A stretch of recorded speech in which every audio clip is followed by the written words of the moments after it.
All right, lesson 12, transformations of rational functions. So notice the difference there. Last time we were doing radical functions. That was like square root stuff. Now we're doing rational functions. That's like fraction stuff, right? Something over something. So polynomials, we get a polynomial over a polynomial. So that's what we mean by rational functions. Okay, we've done things like this in other lessons too, like a little bit again in the first unit there. So now we're just going to be focused a bit more on exactly this style of function, right? So you guys are kind of used to this, where if I had a function like, you know, x over x minus 2, what would x not allowed to be equal to there? 2, right? You're not allowed to divide by 0, so x can't be 2 in that situation, right? So now, when you can't divide by 0, actually, that can make two different things, right? That can make it's called a vertical asymptote, which we'll go through. And it could also make a point of discontinuity, which we'll go through as well. And we did a bit of that like in math 20-1, so it shouldn't really be that new, but I'll make sure we go through it like it's your first time seeing it. So here, let's skip down to asymptotes here. So there's two different types of asymptotes that we might find. You might find a vertical asymptote, which is the one that we're kind of more used to.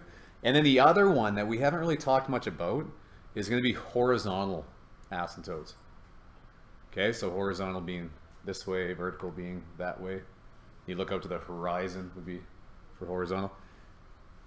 You guys are all smiling, but that's always something that people get mixed up all the time. So, all right, now a way to figure out what your horizontal asymptote is going to be. So here's like a nifty little trick for this one. So if, let's say I had a function like, wait, actually, you know what? Let's skip this. I think it'd be better if I show you in a real world example. Let's do this example, and then I'll go up and show you how things might be different. I want you to kind of see what the graph of like 1 over x looks like first. So a real world math function. A real world math function, right? Okay, so let's interpret the following function. So this one over here. So 1 over x. All right. Non-permissible values for this one, what would they be? So for 1 over x. Yeah, x is not allowed to equal 0. Okay, so then what would you say the domain of this is? Well, you would just say the domain was, oh, squiggly brackets, but better than that, x such that x cannot equal 0, where x is a member of the real numbers. So that's the whole thing, right? But quite often you just say x is not allowed to equal 0. Okay, the range of this one, the range would be y such that y cannot equal 0, where y is a member of the real numbers.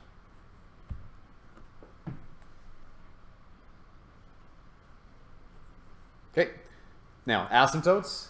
So we have a vertical asymptote at x is equal to, so vertical straight up and down. So what would that be at? X is equal to 0. Okay, so vertical asymptote at x is equal to 0, right? And then a horizontal asymptote, oh, that was not at y is equal to 0. So remember that line straight up and down, or x is equal to, and horizontal lines would be y is equal to some number. Yep. Okay, the origin. So what's the origin of this graph? So we'd say the origin is going to be the point 0, 0. Even though the graph doesn't pass through the point 0, 0, the reason why this is going to be important is because you can imagine, so right here, right? If once I start moving this thing around, it's actually going to be the most important point to move around, right? Because the whole graph kind of moves around that. So I can shift that thing around. So keep that one in mind. And then we're just going to have that general shape kind of moving all around the screen there. Okay, so the origin 0, 0. Yeah. And then other key points, so the origin's going to be a key point, but then another key point, when we start using our mapping notation to figure out where the points go after we apply different transformations, will be, well, if I just looked over here, you can see that a point that passes through nicely would be the point 1, comma 1. Right, so that'll be one of them. So we'll say 1, comma 1. And then what else? What other point do you think would be a nice one? Yeah. -1, -1. -1, -1, yeah. So 1, comma 1 and -1, -1 are going to be two, just kind of like points to get our bearings when we start sketching these things. We're going to see where do those points go. Because it's going to be kind of hard to figure out, that one, right? Okay. Oh, actually, you know what? While we're looking at this kind of reminds you guys why the graph does this. Just so if you started throwing some points in for x, you can see that, okay, if x was 1, then y would be 1 over 1, which would be 1. Right? And if I threw in, let's say, 2, right? So if I threw 2 in for x, so if I threw a 2 in there, that'd be y is equal to a half. So that's why y would be a half at that point. Now let's go on the other side. So if I threw a half in for x, well then that would be 1 divided by 1 over 2. Dividing by a fraction is the same as multiplying by the reciprocal. So that'd be the same thing as 1 times 2 over 1, or 2. Right? So when x is a half, y would be 2. So do you see, like, as you're less than 1, and then you point on this with my x values, my y values keep getting higher and higher and higher. But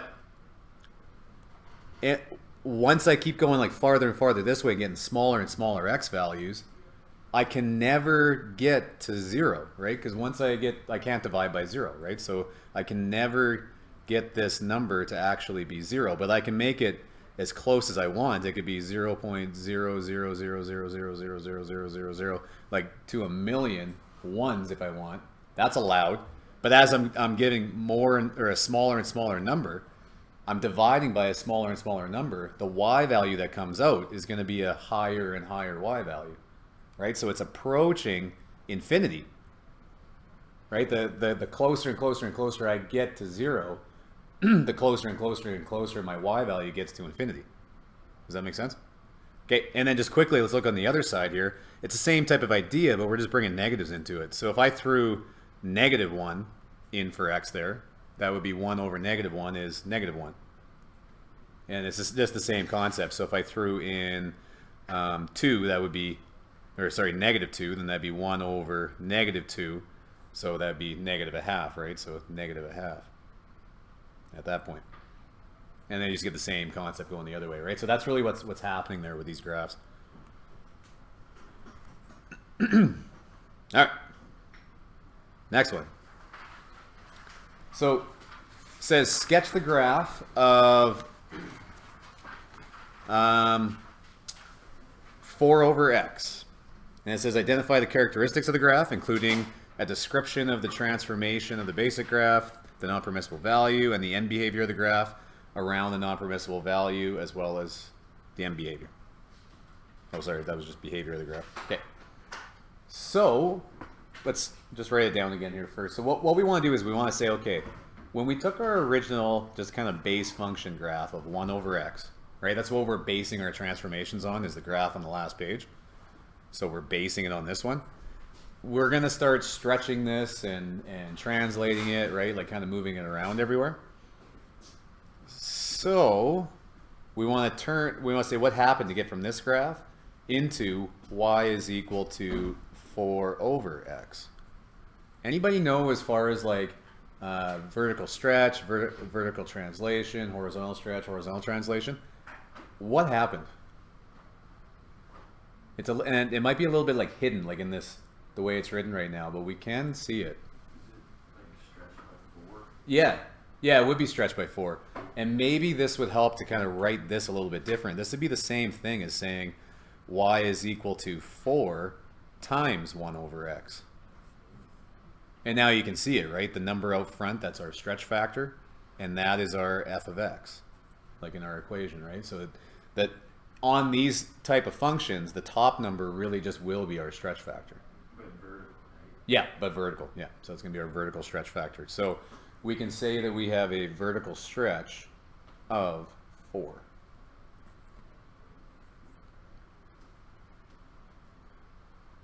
Okay. So now, what you could do, like different ways of doing this, it might be handy to kind of sketch out your just original function. So our original function has a vertical asymptote, you know, right down the middle. There. And there. Okay. And it would have passed through the point 1, 1 and negative 1, negative 1. And then goes just from there, just up and down.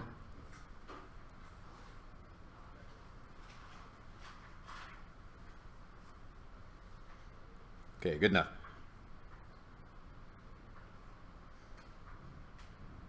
Okay, so what we can see now is each of these points, right? The y values, right? Because this was a horizontal, or sorry, a vertical stretch of 4. This means all of our y values will be multiplied by 4, right? So all we got to do is take this point that was at 1, 1, and I just need to multiply the y value of that by 4, right? So this thing would go up to, well, it was at 1, so it's now at 4, so it's going to be there. So that would really be at 1, 4. And then similar thing on the bottom here, this point that was at negative 1, negative 1, the y value is being multiplied by 4, so that would now be negative 4, yeah. So that's going to be down to negative 4, so that would be at negative 1, negative 4. So there's our new point, and then just to the best of our ability, then we just kind of sketch it out from there, right? We're not going to try to find a whole bunch of points because they're going to be kind of tough to find. But then you would just come down and generally go like that. Just make sure it passes through that point. And will our asymptotes change at all? No, they're going to stay the same, right? The only time that our asymptotes are going to change at all is going to be, and we'll see in the next example here, is going to be when our translations happen. Right, so the stretch, if it's just stretches, then that'll just stay where it's at. Okay, so that was a way of graphing it and kind of showing that, but I want you to show you that we also could have done our mapping notation for each of those points, right? We could have said, okay, the point 1, 1 would go to 1, 4, right, just by doing the mapping notation there, and the point negative 1, negative 1 would become the point negative 1, negative 4. All right, NPVs. So what non-permissible values do we have? 0. Yeah, x cannot equal 0, right? Because you can't divide by 0. Still. Domain.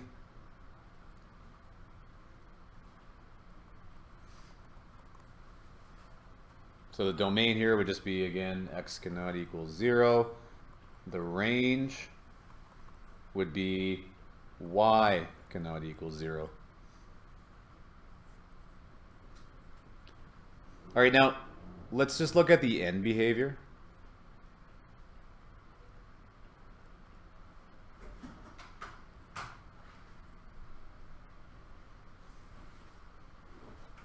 All right, so now end behavior, there's like different people will explain it different ways. So you might see that, like, you know, it will say that it's low in quadrant 1 and high in quadrant 1. Like, there's different ways of explaining it. The best way I like to explain it, and the way that you're going to see it on my open math there, is you can say as x approaches, and we do that with like a little arrow, as x approaches infinity, what is y doing? Yeah. Approaches 0. Right. Can you guys see that? Like, so as my x's go farther and farther toward infinity, my y value is approaching 0. So you'd say as x approaches infinity, then our y approaches 0. This is going to be a lot more common in calculus when you guys take it. We do a lot with like as x approaches this, y is approaching that. It's not a big part of like 30-1 math, but yeah, you might see it every now and then. So, okay, and then we can the other part of this we'll say as x approaches negative infinity, what does y do?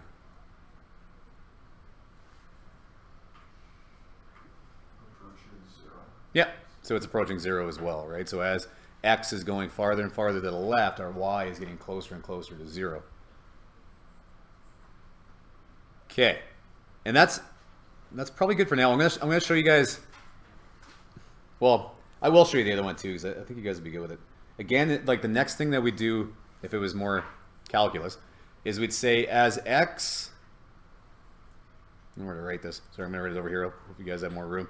As x approaches 0, and then what we'll do is we'll say from the left, and the way we do that is by putting like a little negative sign up in the top right corner.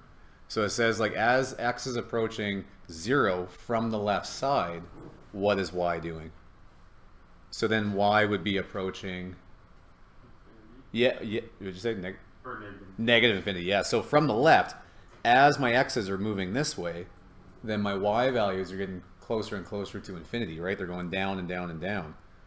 So as my x gets closer to 0, my y values are approaching negative infinity. And then you just do the opposite. So as x approaches 0 from the right, then y approaches infinity. Okay?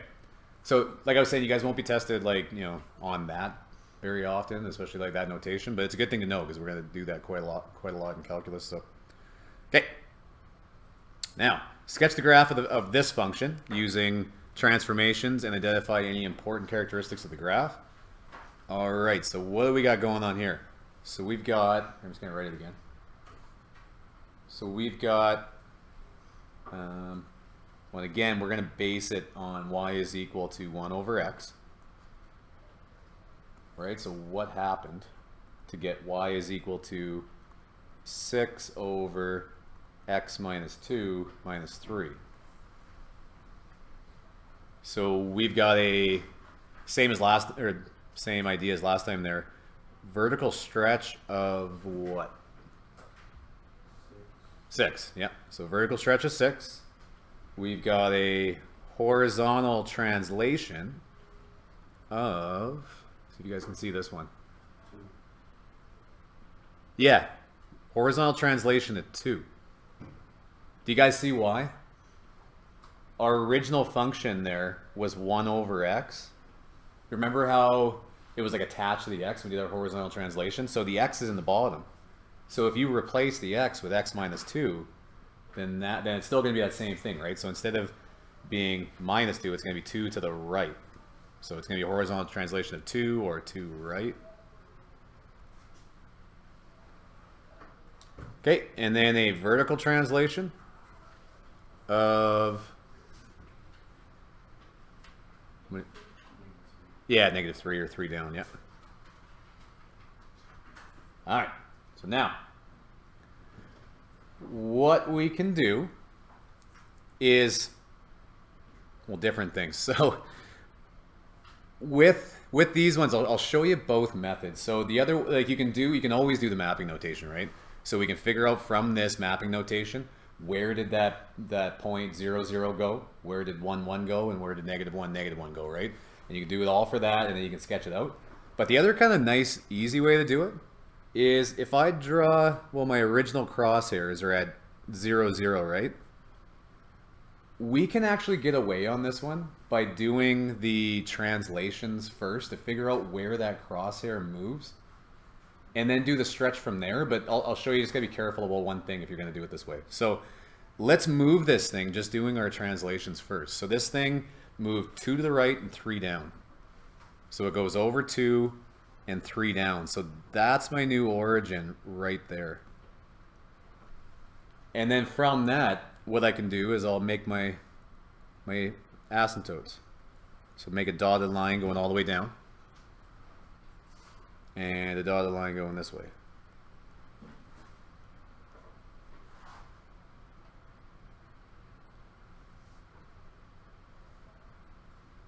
So that's where that's where the thing is going to be centered around now, right? When I draw this out. So now I just got to kind of figure out where that point 1, 1 went.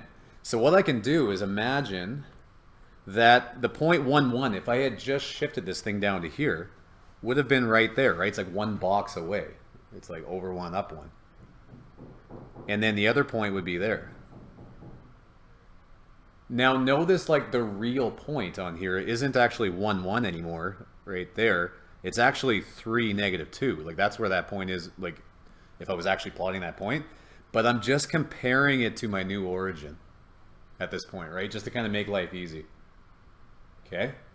So then from there, all we got to do, this is why this is so easy, is we can say, okay, now vertical stretch of 6.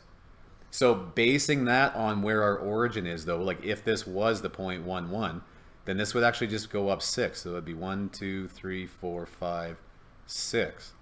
So that's where that new point is. Does that make sense? It's a little weird, I know, because that point isn't, like, that point's actually 3, 3 now, right? Like if you're actually comparing it to the original origin. But I'm comparing it to my new origin that I made. Okay, and then this one here would be down, so 1, 2, 3, 4, 5, that'd be there. Okay, so then we would just sketch it out like so.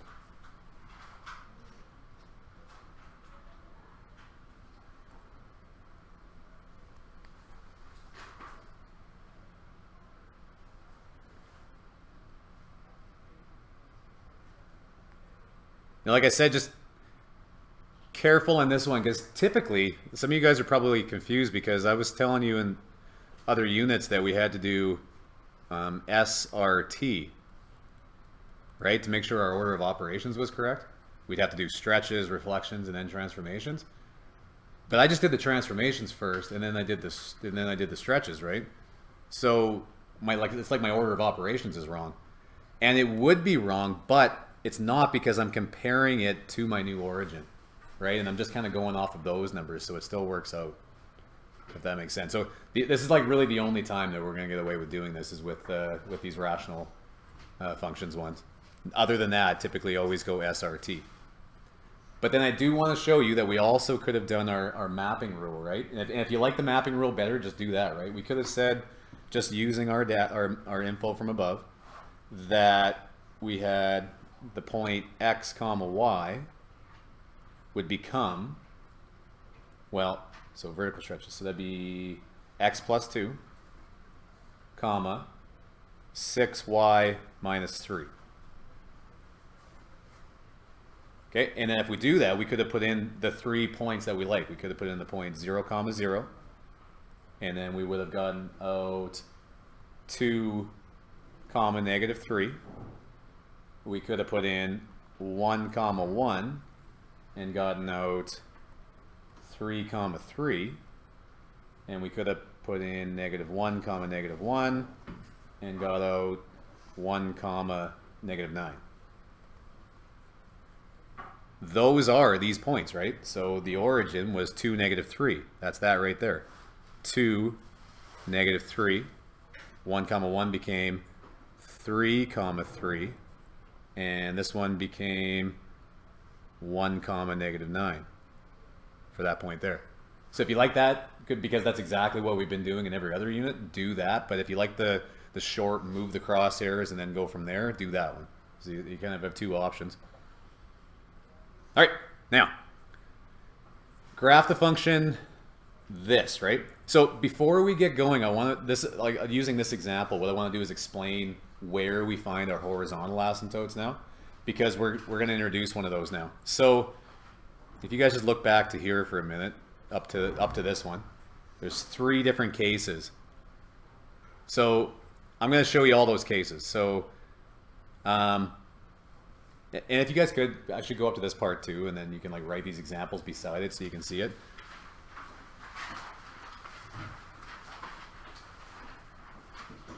Okay, so the first case would be something like this. If I had x squared plus, well, actually, I'll just do x squared over x, right? So now, this is what it's saying is that the degree of the top is greater than the degree of the bottom, right? So on the top here, the degree is 2. On the bottom, it's 1. Okay? So what that would mean is that when I graph this thing, right, if I, like normally, we had this pattern, right? So this was our graph of y is equal to 1 over x. Okay, so, and why this made sense is as we went farther to the right, as we started putting in like infinity in for x, right, then we started to get closer and closer to 0. So as we got a bigger and bigger number, that thing got closer and closer to 0. But now if I look at this example of x squared over x, then it's kind of like I've got infinity squared over infinity, and it's never actually going to work out that my y values approach anything. Right? It actually ends up being kind of like a weird, like asymptote, like that going on. Like there's like a weird shape. We don't do too much of that in 30-1 at all. Okay, so that's the first example. There's no asymptote.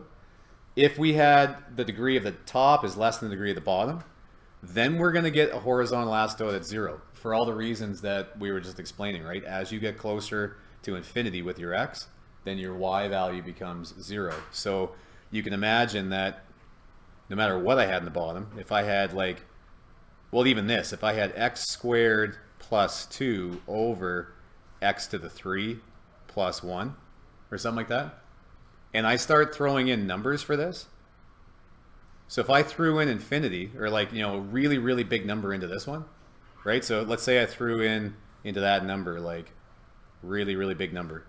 And I threw the same really, really big number into that one, into x to the 3. Which of those two numbers would be bigger? X to the 3, and actually quite a lot. When you go to a power, like that number is going to be way bigger than this number is in the end. And this plus 2 and plus 1 in the end was like chump change. That didn't do anything compared to how much the exponent is changing that thing, right? So the main takeaway here is I've got some number over some really, really large number. What happens if you go like 1, like some number, divided by some really, really large number? What number do you approach? 0. You're getting closer and closer to 0 because the bottom is growing so much faster than the top. So nothing else matters. Even if I had like 4x squared plus 2 over, 3x to the 3 minus 4, nothing else matters because these exponents trump the 4 and the 3. They make no difference whatsoever. Does that make sense? Okay, so that's going to approach 0. Now, when they're equal, like the example that we have below, then that would be, well, here, I'll just jump to the one below so we can actually do it. So now we're dealing with this situation where we've got degree 1 and degree 1. So you can imagine if I threw a really, really big number in for x, right? If I threw the number like, really, really big number there and the same really, really big number in for the bottom, again, the -5 and the -2 make no difference here, right? They're like not really contributing at all for what we're approaching. But what will actually make a difference here is the numbers out front, right? Because this will be 4 times that, and this will only be 1 times that. So it's going to be like 4 times bigger, right? What that number is going to approach. So what the rule is, or what the idea here is like, let's say I had x to the 3 plus 4x minus 5 over, and I'll say that's 2, and this was like 5x to the 3 minus 3x plus 2. All you ever have to do when they're the same exponent or the same degree is look at the numbers out front. The horizontal asymptote on this is 2 over 5. Does that work for you guys? Okay. So yeah, it's really just the coefficients out front of that are going to be our horizontal asymptote. Okay, I know it's a weird one, but that's the idea. So look for, yeah, like those situations to know where we're at here. So anyway, let's graph this one. So we have a horizontal asymptote at what?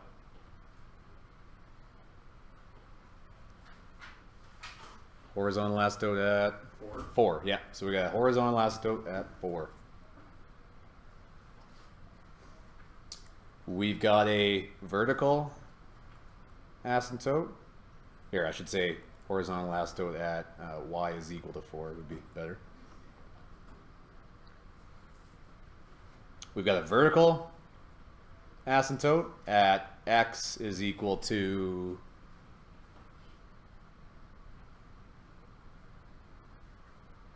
2. Yeah, can't divide by 2, right? So can't divide by 2. So that would be an asymptote there. Okay, so we got those ones figured out. What about, so let's do vertical stretch of what?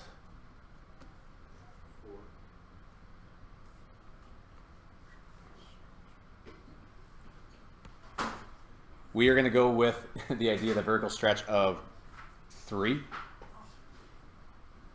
If you guys are just watching the video now, Math 30-1, we don't, you can rewrite this thing in a different way to actually see that A value there a bit more clearly, but we don't need to do that in 30-1. So for this question and for the sake of time and your guys' sanity, we're just going to call it a vertical stretch of 3. But you won't get a question like that where you have to do that. Okay, so vertical asymptote of that, horizontal. Okay, so then we've got a vertical translation of what? What would our vertical translation be here?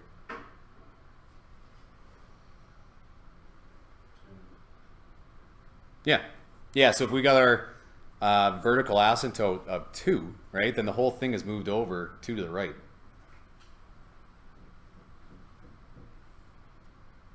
Okay, and a horizontal translation.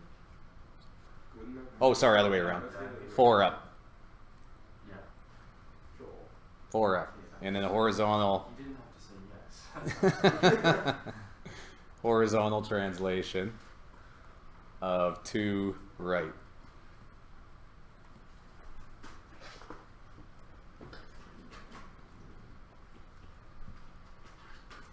Okay, so let's do my little trick before there, where we just move our crosshairs there. So our crosshairs are going to go 4 up and 2 right. So right there. We're going to go ...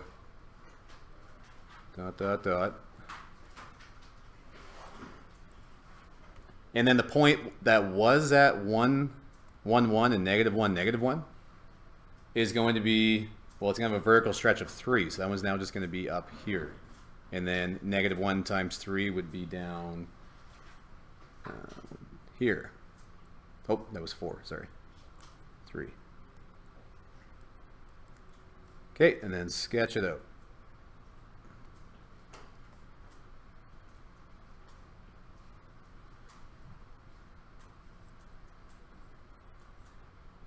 Okay.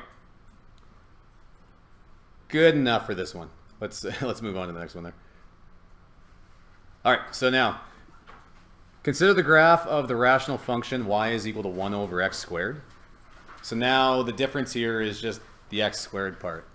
And you can imagine what's happening. So in the last one we had, it was flipped down to the bottom there, right? You know, it did something like that on this side. Now it actually just looks symmetric across the y-axis there, right? And you can imagine what's happening here, though, is it's going to be something similar. If I throw 1 in for there, right, then that's 1 over 1 squared is 1. So good, we've still got that point 1 comma 1. If I throw -1 in for there, into there, what do I get? 1, right? So now if the x value is -1, I get a y value out of 1. So that's going to be -1, 1. So you guys see why that changed? Because we squared it, so then our y values just become positive. But then it's going to be a similar process. The steepness of the curve will change because we're squaring things, but it's the same general idea that as my x's go up, I'm dividing by a bigger and bigger number, so I still get closer and closer to 0 for my y values. And then the same thing is true on the other side, right? Okay. All right, so now it says consider the function 3 over x squared minus 10x plus 25, and describe the transformations applied to. Now this is our general function that we're changing it from the one to this one. So in that case, we're gonna have to figure out, well, let's actually factor this thing so we can see it a bit more clearly. So this would be the same thing as 3 over, and factoring this would be x minus 5 times x minus 5, which would be the same thing as 3 over x minus 5 squared. So that looks a bit better right now. We can kind of see what happened from the base function y is equal to 1 over x squared. Yeah? So now we can see from that we have a vertical stretch of what? Looking at this one, probably. Yeah. 3. Yeah, that number up top, right? Which could be written out front. That's our a value. So vertical stretch of 3. Okay. Horizontal translation of, what would that be, 5 to the which way? Left or right? Right. 5 right. Yeah, Okay, so we could do the same little trick as we did before. Again, you could do it in mapping notation and figure out where those all go. But our crosshairs here were at 0, 0. Now, which way can I move the crosshairs? They're all going to move 5 to the right, right? So it's going to be now at the point. So I'll draw this over as 1, 2, 3, 4, 5.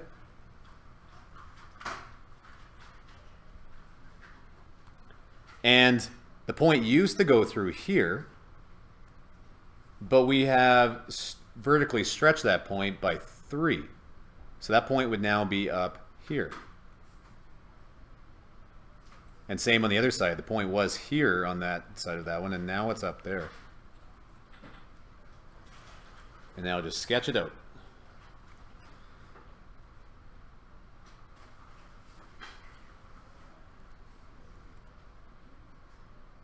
Oop.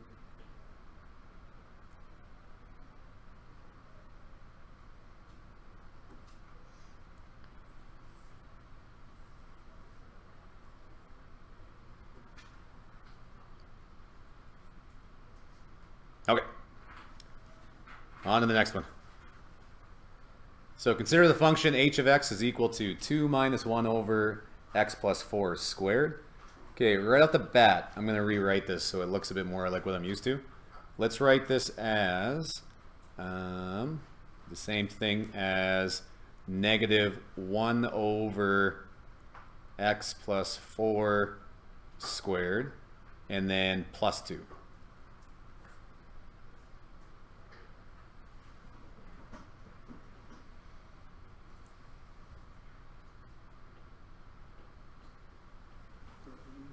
All right, so now we've got a vertical stretch of what?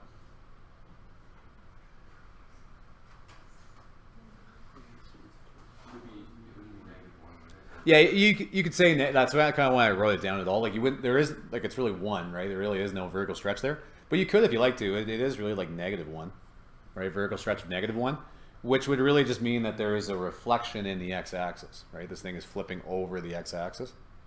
Okay. What else do we got here? So we've got reflection in the x-axis. We've got a horizontal translation of 4, which way? Left, yeah. And a vertical translation of 2 up.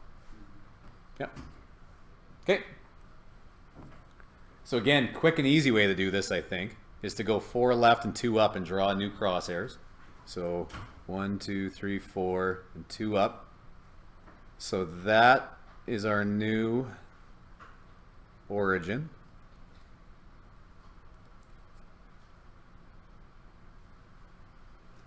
Now, the graph used to look like this, right, where it crossed through 1 and come down. Cross through 1 and come down. But we have a reflection over the, well, it was the x-axis, right? But really the reflection, the way I'm doing it, is going to be over the origin, or over our red dots there, right? So that's now going to become... It would just flip all the positive numbers to negative. Just move them to the other side, right? To the other side of your horizontal asymptote, though. Yeah. Yeah, the way I did it there. Yeah. And then it's going to be so upside down from that.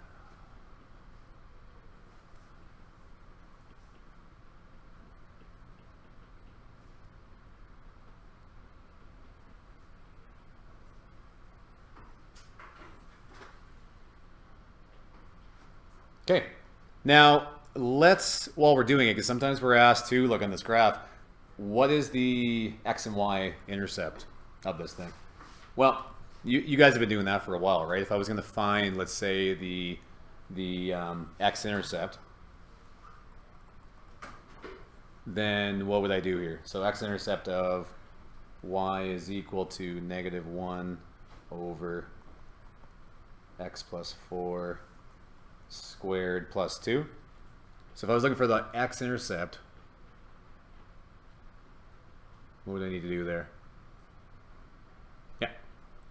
We want y to be equal to 0. Right, we're going to make our y values equal to 0. By the way, look at, because we're looking at the purple graph here, right?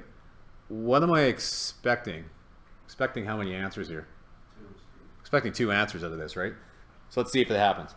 So we're going to make our y value 0. So 0 is equal to -1 over x plus 4 squared plus 2.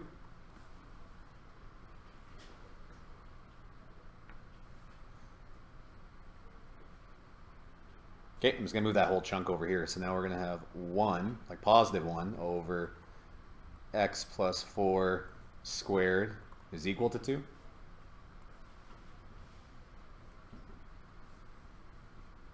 And now I'm going to move the x plus 4 squared just up to the other side as well. So we're going to have, so bring that up there. So 1 is equal to 2 times x plus 4 squared.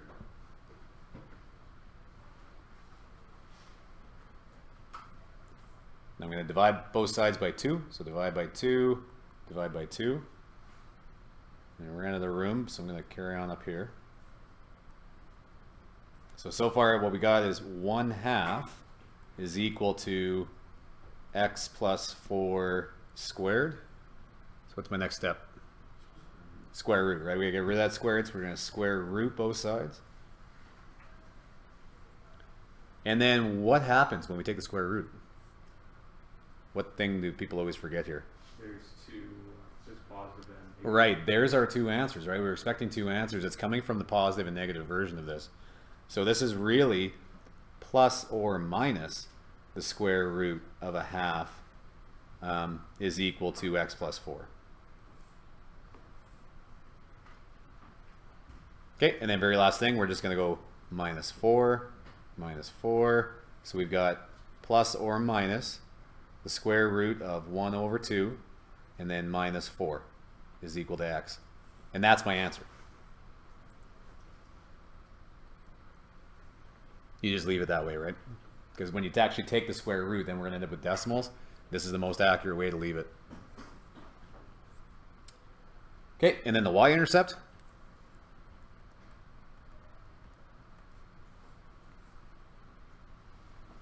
Okay, so then y is equal to 1 over, here already though, x plus 4 squared plus 2.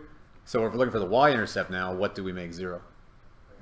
Make our x 0, right? So we've got y is equal to 1 over 0 plus 4 squared plus 2. Okay, so y is equal to, oh sorry, that should have been -2. So -1 over 16 plus 2. So y is equal to 31 over 16.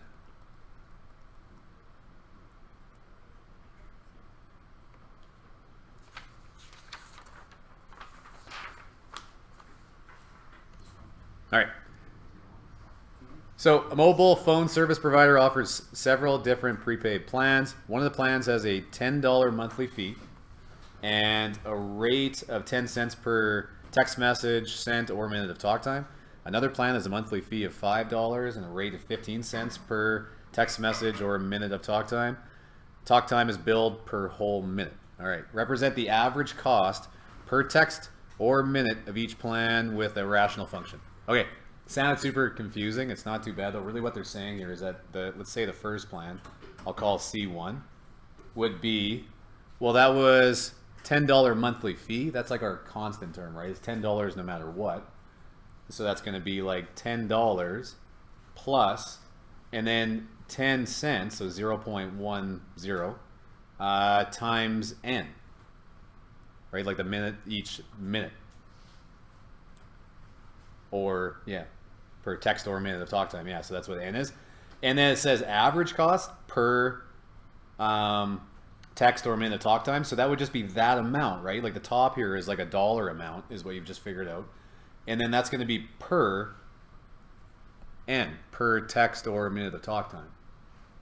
That's like what the per part of that was. Okay? C2 would be similar, but it's going to be $5 plus 0.15 n over n. Okay? Per minute of talk on the bottom. Now, if you graph this, what we end up getting is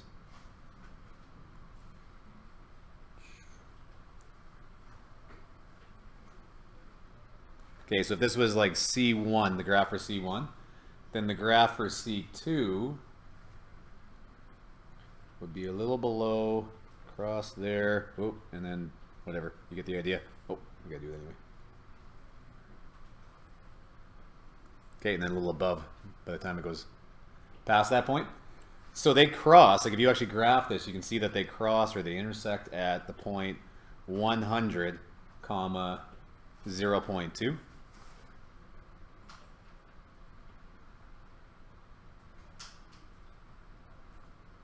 All right, so now let's just kind of like review what we're looking at here. So it says, what do the graphs show about the average cost per text or minute for these two plans as the number of text and minutes changes? So they're really saying as X grows larger, right? As we get more text, let's just say text for now, just keep it simple. As we get more and more text, then the cost goes down, right? Per every single text, right? Per that one text, it's going to go down like that. Which plan is the better choice? Well, it's going to really depend, right? If you do less than 100 texts or minute of talk time, then it looks like plan 2 was better, because here, this was C2 and this was C1. So I'd rather the lower line, right? I'd rather be spending less. So plan 2 would be better if I don't do a lot of texting. And plan 1 would be better if I did a lot, because it's lower past that point, right? Past 100 texts. So it depends on if you're someone who texts a lot or if you're not. Okay, that's it. So let's move on to the next one.